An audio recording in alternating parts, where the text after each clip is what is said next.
I'm Solange Lopes, and today we're chatting about the back to work season for working women and moms. As we're inching towards the end of the summer, we're also getting ready for back to school season. It's even started to be in full swing in some parts of the country and some parts of the world. And with back to school season comes the back to work season for working women and moms, for all parents, but a lot for working women and moms. And what usually happens is as we leave the relaxing summer days behind and we get ready for a little or a lot more intensity for the last month of the year, we can tend to rush into the back to work season without taking a little bit of a pause to have a more strategic approach to getting back to work, but getting back to work in a better fashion. So as you may be getting ready to get back to work this season, here are a few things that I encourage all of us to do to get ready for a better back to work season. The first thing is to take a pause, slow down, and engage in a process of reflection. Not all back to work seasons are the same. As working women and moms especially, we go through very different seasons of work or life. Maybe you're a new mom, or maybe your kids are getting older and now you have teenagers in the house, and you may have different types of obligations and commitments, and you may also have some time being freed up to engage into other types of activities.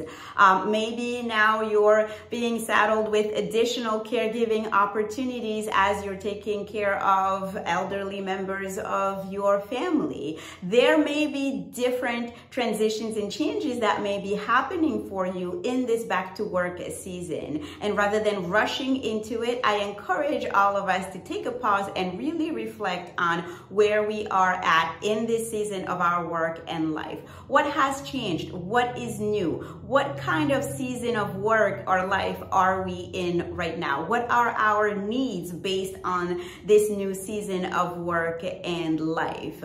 What would we like to see change or remain the same in this new season of work and life?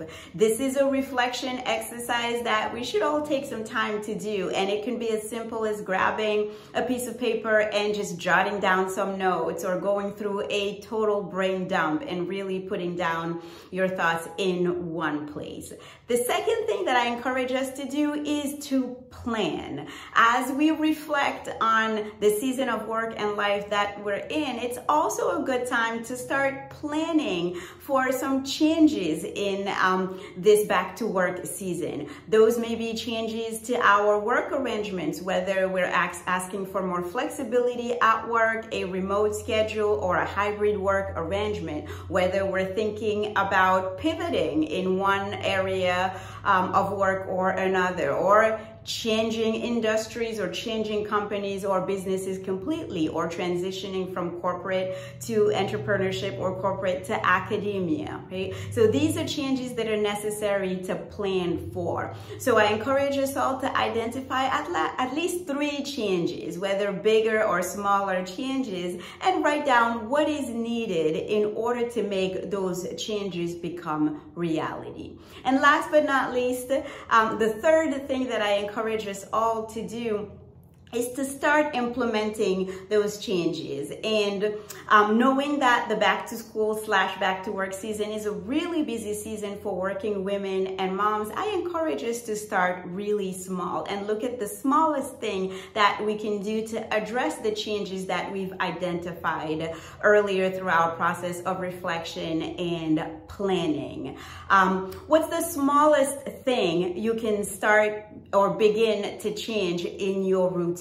How can you stack your existing habits with new changes that you'd like to add on, so as to minimize the complexity and the demands of the changes that you feel like you have to make to your career and your life? So starting small by stacking habits on top of each other, or by just looking at the smallest thing that you can do to begin to implement a change, or to begin to put a change in in motion. That's a more realistic and more feasible way to tackle those changes that you are thinking of implementing. And the more you get into the habit of implementing these changes a small bit by small bit, the more you're motivated to continuing to do so. So this is what I wanted to share as we gear up for the back to school / back to work season. I'm curious as to what is your process to tackle the back to school / back to work season. Please email us at corporate@thecorporatesister.com, and I'll see you on the next video. Thank you so much for watching.